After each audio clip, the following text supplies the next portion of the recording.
شهر 9، جو ربيع. انت ماشي في طريقك لأول درس هتاخده في الثانوية العامة. كلك أمل وتحدي ومتحفز انك على الأقل هتذاكر في اليوم 8 ساعات. اليوم اللي مش هتذاكر فيه هتذاكر فيه 4 ساعات وتحضر الدروس. بتروح الدرس وتحضر، ترجع تذاكر 9 و10 و11، وعينك على شهر 7. النتيجة بتطلع وأهلك بيهنوك وانت بتحقق أحلامك. المهرجين اللي بنقول عليهم مدرسين بيقولك حل الامتحان ده وتاخد 1000 جنيه، حل الامتحان ده وتاخد ايفون، اللي هيطلع الأول هنوديه القمر. ولكن بتيجي في شهر 12، 1 2 3، حاسس بخمول، حاسس انك مش قادر تشتغل، حاسس انك مش قادر تذاكر زي ما كنت بتذاكر. انا تعبت من المذاكرة. تيجي في شهر 4 تفوق تاني وتذاكر، بس مش بأمل انك تفرح اهلك وتطلع الدكتور او المهندس اللي انت بتحلم بيه، ولكن بس عشان تنقذ ما يمكن انقاذه. فايه اللي بيخليك متحمس في اوقات ومش متحمس في اوقات؟ وايه اضرار انك تشتغل بس عشان الهدف؟ وايه اللي بيخليك تعمل اللي انت عاوز تعمله؟ وايه اللي بيخليك تتكاسل؟ وايه اللي بيخليك عاوز تشتغل؟ وايه اللي بيخلي ناس ما بتعملش حاجة في حياتها غير الشغل، وناس ما بتعملش حاجة في حياتها غير عدم الشغل؟ السلام عليكم، أنا أحمد، طالب في كلية الطب، وبحاول من الفيديوهات دي إن أقولك إزاي تحسن حياتك بالعلم. الدوبامين كلمة منتشرة وكلنا سمعنا عنها، بس مش عارفين بالظبط هي بتعمل إيه. الدوبامين مسؤول عن إحساسك بالسعادة، بس برضه مسؤول عن إحساسك بالطاقة والحماس وإنك ترجع تعمل التجربة دي تاني. الدوبامين برضه مسؤول عن الحركة. فقلة الدوبامين هو السبب الرئيسي في مرض شلل الرعاش أو الباركنسون ديزيز اللي كان متصاب بيه محمد علي كلاي الله يرحمه. طيب احنا مش جايين حصة كيمياء نشرح ازاي الدوبامين بيتركب وازاي بيمشي في مخك، ولكن ازاي نستخدم الدوبامين ده في حياتنا. لو في حاجة واحدة هطلع بيها من الحلقة دي هو انك تفهم ازاي الدوبامين بيشتغل. انت عندك حد طبيعي من الدوبامين، بتعمل نشاط او بيحصل لك حاجة بتخليك فرحان، الدوبامين ده بيعلى، وبعدين لما الدوبامين ده بيعلى بينزل تاني، ولكن بينزل اقل من الحد الطبيعي. فخلينا نقول انك عندك حد طبيعي من الدوبامين 100، بتاكل شوكولاتايه بيطلع 150 او 200 في بعض الاحيان. بعد ما بتاكل الشوكولاتايه ما بينزلش تاني ل 100، ولكن بينزل ل 80 و70. فانت بتعمل النشاطات بتؤدي لارتفاع الدوبامين، فالنشاطات اللي بتؤدي لارتفاع الدوبامين دي بتخليك ترجع مش بس للحالة الطبيعية، ولكن لحالة من الاكتئاب أو الحزن. وطبعا كل ما الدوبامين بيعلى كل ما النزلة تبقى أكبر. يعني لو جالك خبر حصولك على جائزة نوبل، بتصحى تاني يوم مش في الطبيعي، ولكن بتصحى متضايق. مش لازم تاني يوم، ولكن لما الدوبامين ده بيزول. في حاجات بتزول بسرعة زي الشوكولاتة والنيكوتين، وفي حاجات بتزول ببطء زي مثلا انك تشوف ثمرة عملك كل يوم. الدوبامين كمان ما بيتفرزش لوحده، بيتفرز معاه حاجات تانية زي الادرينالين والنور ادرينالين. والادرينالين والنور ادرينالين هم اصلا متصنعين من الدوبامين. انت عندك مركب اسمه الدوبا بيتصنع منه الدوبامين، بعد كده النور ادرينالين، وبعد كده الادرينالين. طيب الحاجات دي بتعمل ايه؟ الحاجات دي بتمدك بالطاقة والحماس. الادرينالين حرفيا بيزود معدل ضربات قلبك وبيخليك مركز اكتر. وبرضه بيتفرز مع الدوبامين ناقل عصبي تاني اسمه الجلوتاميت. الجلوتاميت ده بيعمل ايه؟ بيحفز نشاط جهازك العصبي السمبثاوي. وجهازك العصبي السمبثاوي ده بيعمل ايه؟ بيخليك برضه مستعد، بيمدك بالطاقة وبيزودك بالدم، على عكس الجهاز العصبي الباراسمبثاوي اللي بيشتغل اكتر بالليل وانت نايم وبيساعدك على الهضم. الدوبامين هي العملة اللي بتخليك تتبع النجاح والتجارب. مثلا عملت تجربة اديتك 2 جنيه دوبامين، وعملت تجربة اديتك 10 جنيه دوبامين. خمن معايا ايه التجربة اللي انت تبقى ميال اكتر انك تعملها؟ التجربة اللي اديتك 10 جنيه دوبامين. في حاجات تانية كمان عن الدوبامين. تخيل انك اكلت تفاحة، بس التفاحة دي انت كنت واكل قبلها شوكولاتايه، هتحس بطعم التفاحة؟ لا طبعا. ولكن تخيل معايا انك اكلت تفاحية على الريق، او اكلت تفاحية بعد حاجة مالحة، هتحس بطعمها. فالتجارب في حياتك مش منفصلة، ولكن التجارب معتمدة على التجارب اللي قبليها. يعني انت مدمن كوكايين، لما هتاكل شوكولاتايه مش هتعمل معاك حاجة، ولكن لو انت صايم ولسه فطران وكلت حتى تمرايه بيؤدي لافراز الدوبامين وبتحس بسعادة. فخلينا ناخد المثال ده على حاجة اكبر شوية. لو انت مقضيها حاجات بتخليك تفرز الدوبامين، فالحاجات الطبيعية او الحاجات العادية مش هتخليك سعيد، وده هيؤدي انك مش هتبقى سعيد اصلا في حياتك. دكتور اندرو هيبرمان بيحكي ان مره جاله عدوى في المعده اسمها جارديا. الجارديا دي بتسبب مغص واسهال، فراح المستشفى ادوله دواء اسمه الثورازين. دكتور اندرو هيبرمان بيقول انه حس باكتئاب وحزن شديد عمره ما حس بيه، وقال لك انا كنت ساعتها فقدت والدي، فحس بحزن اكتر من الحزن اللي حسه وهو فاقد والده، ولا كنت بعيط من غير ما اعرف السبب. سالهم انتوا اديتوني ايه؟ قالوا له اديناك ثورازين. الثورازين ده هو كمان مضاد للذهان للناس اللي عندها سكيزوفرينيا او بتتخيل حاجات، لان لما الدوبامين بيعلى زياده عن اللزوم بيؤدي لتخيلات وامراض الذهان العصبي. فقال لهم اعكسوا الكلام ده وانا ممكن اعيش بالعدوى دي عادي. ولكن كان الطبيب اللي اداله الثورازين ما كانش لسه متمرس كفايه، فاداله بجرعه اكبر. فادوله حاجه اسمها الدوبا اللي لو تفتكر بيتصنع منها الدوبامين. اول ما خد الدوبا بيقول الدكتور اندرو هيوبرمان انه في خلال دقائق رجع تاني لحالته الطبيعيه، والحزن ده اتشال في ثانيه. وانا عاوز اقول لك حاجه، ما تثقش دايما في احاسيسك.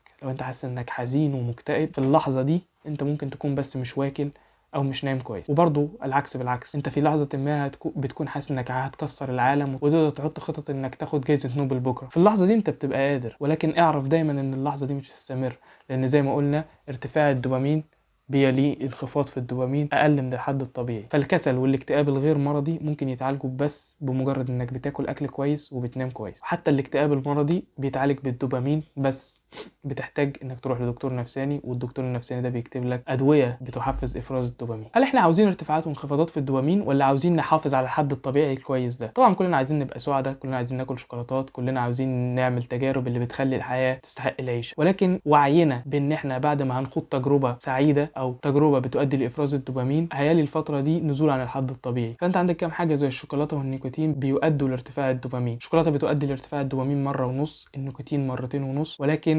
بيختفوا بسرعه شديده جدا. يعني بعد ما بتاكل الشوكولاته وبتبلعها، يعني انت كنت 100 كلت الشوكولاته بقيت 200، بعد 10 ثواني بقيت 50 او 60. ليه عندنا نظام الدوبامين ده؟ ليه ما نعيش في سعاده ونبقى عايشين على طول في الحته بتاعه ال200 دي؟ لان زي ما قلت لك الدوبامين بس مش مسؤول عن السعاده، الدوبامين برضو مسؤول عن التحفيز وانك تكرر التجربه دي تاني. خلينا نقول مثال حلو، انت انسان كهف ومراتك انسان الكهف، نمتوا وصحيتوا لقيت نفسك جعان فانت محتاج تخرج تصطاد، خرجت اصطادت غزاله وجبت شويه توت بري من على الشجره ورجعت شويته انت ومراتك وكلت. هنا الدوبامين ارتفع لحد 200، ولكنه بعد شويه نزل لحد 80 70 60، ولكن الفكرة انه نزل عن الحد الطبيعي. فانت تصحى تاني يوم متحفز انك تعمل النشاط ده تاني عشان تجلب دوبامين تاني عشان تبقى سعيد. مش بس انت بتخرج عشان جعان، ولكن بتخرج عشان الكيمياء بتاعت دماغك بتخليك تخرج وتعمل النشاطات اللي بتخليك تفرز دوبامين. وهنا انت خليك تركز في حاجة، هل انت بتعمل النشاطات اللي بتخليك تفرز دوبامين ولا بتعمل النشاطات اللي مفيدة ليك؟ مخك ما يعرفش ايه النشاط المفيد ليك وايه النشاط اللي مش مفيد ليك، مخك بس يعرف ان دي حاجة افرزت دوبامين وحاجة ما افرزتش دوبامين. يعني انا اكلت شوكولاتايه هي بالنسبة لمخك انا عملت مشروع اشتغلت عليه 10 ساعات وادى انه يخليني اخد ترقية في وظيفتي. مخك ما بيعرفش يفرق بين الحاجة الصحية والحاجة غير صحية، فدي وظيفتك انت انك تدرب مخك انه يحب الحاجات الصحيه. اللي بيحصل لو فضلت تعمل نشاطات بتؤدي لافراز الدوبامين؟ خلينا ناخد المدمن كمثال. المدمن بياخد ماده معينه بتؤدي لافراز الدوبامين فبيرجع لها تاني عشان يختبر نفس ارتفاع الدوبامين مره في تانية في ثالثه في الرابعه لحد ما يحصل حاجتين. الحاجه الاولى انه ما بقاش يختبر السعاده من اي حاجه تانية. لو انت مثلا بتاخد كوكايين مش حته شوكولاته اللي هتخليك سعيد، ولكن كميه اكبر من الكوكايين لحد ما تيجي في لحظه ما يبقاش اصلا 10 جرام ولا 20 جرام من الكوكايين بيعمل لك اي حاجه. ليه؟ لان انت عندك مخزون من الدوبامين، والمخزون ده بيخلص مفيش مكان تجيب منه الدوبامين تاني. طيب على الناحيه التانيه بنيجي نشوف الشخص العادي اللي بيروح الجامعه او المدرسه او الشغل وبيعمل نشاطات خلال الاسبوع بتؤدي لافراز الدوبامين، زي ان هو مثلا ياكل اكله كويسه، مديره يقول له كويس عملت شغل كويس، او ياخد درجه حلوه في امتحان. ويجي في يوم الجمعه والسبت يلعب حجز كوره او يلعب ماتش بلاي ستيشن او يتفرج على ماتش للاهلي والاهلي يكسب، فده بيؤدي لافراز الدوبامين. فهو عايش على طول ما بين ارتفاعات وانخفاضات في الدوبامين، ارتفاعات وانخفاضات ارتفاعات وانخفاضات. فبيجي بعد وقت يحس ان هو ما بقاش في حاجه تفرحه. يعني الاهلي يكسب ما بقتش بتفرحه لان الاهلي بيكسب على طول. فالفوز بدوري ابطال افريقيا ال11 ما فرحوش بنفس فرحه الفوز بالبطوله العاشره. عشان كده الشخص ده بعد فتره النشاطات اللي بيعملها مش هتجلب له السعاده اللي كانت بتجلبها له قبل كده. ولكن ده حل بسيط، ايه هو؟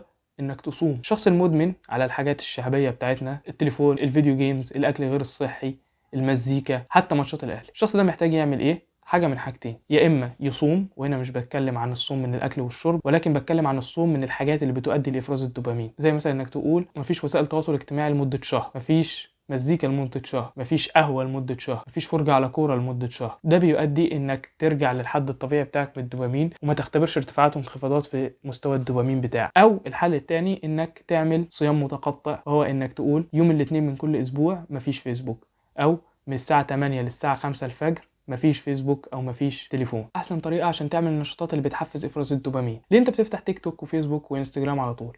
عشان انت داخل ومش عارف ايه اللي هيحصل. ممكن تشوف ميم يموتك من الضحك من كرياتيف ساركازم، ممكن برضو تشوف ميم يموتك من الضحك من دار الافتاء المصريه. فانت مش عارف هل البوست الجاي هيؤدي لارتفاع ضخم في الدوبامين او ارتفاع متوسط او ارتفاع قليل، بس انت عارف ان في جايزه جايه فبتدور عليها.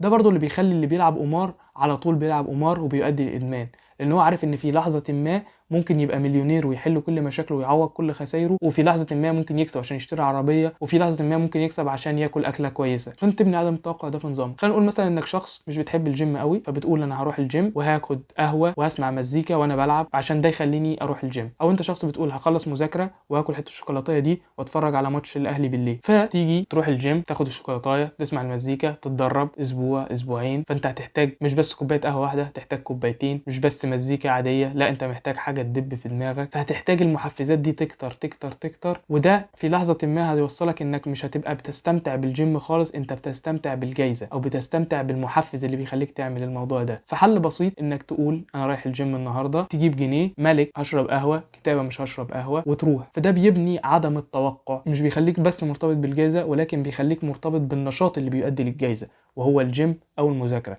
انا هعمل الجنيه ده، لو نزل ملك هتفرج على الماتش، لو نزل كتابه مش هتفرج على الماتش. ولكنك كل مره بتذاكر وكل مره مش عارف النتيجه اللي هتطلع من المذاكره دي. طيب دلوقتي هحاول اقول لك على طريقه عشان يبقى عندك علاقه صحيه مع الشغل والدراسه والحاجات الصعبه اللي في حياتك. الحاجات الصعبه هي صعبه والناس ما بتحبش تعمل الحاجات الصعبه، الناس بتميل اكتر للحاجات السهله اللي بتخليهم مبسوطين. في مثال الثانويه العامه، انت عارف كانت ايه المشكله؟ ان انت كنت بتذاكر وباصص على كمان 11 شهر. فانت بتذاكر النهارده وباصص على كمان 11 شهر، بتذاكر في شهر 9 وانت باصص كمان 11 شهر، بتذاكر في شهر 10 وانت باصص كمان 11 شهر.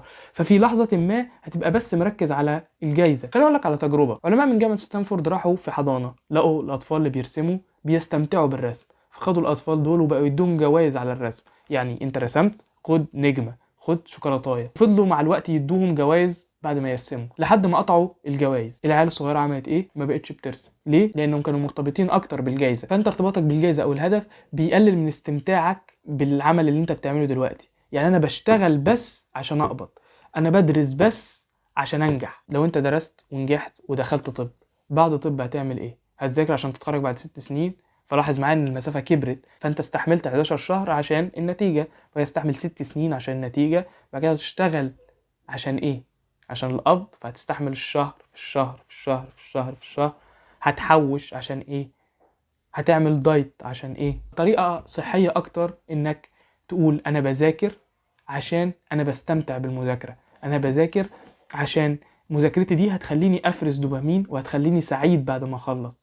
انا بذاكر عشان انا مختار ان انا اذاكر. استمتاعك بالرحلة هو اللي هيخليك تكمل في الرحلة. الكنز في الرحلة دي جملة عمري ما صدقتها، ولكني لما عرفت، لسه مش مؤمن بيها، ولكن عرفت ان هي دي الطريقة الوحيدة اللي هتخليني اكمل في الرحلة للاخر. لانك لو استمتعت بالشغل الاهداف هتيجي، ولكن هتفضل تستمتع بالشغل وتنتقل من هدف لهدف لهدف، ومش هتقف عند هدف معين. ولكن استمتاعك في الحياة هيجي من عمل الحاجات الصحية،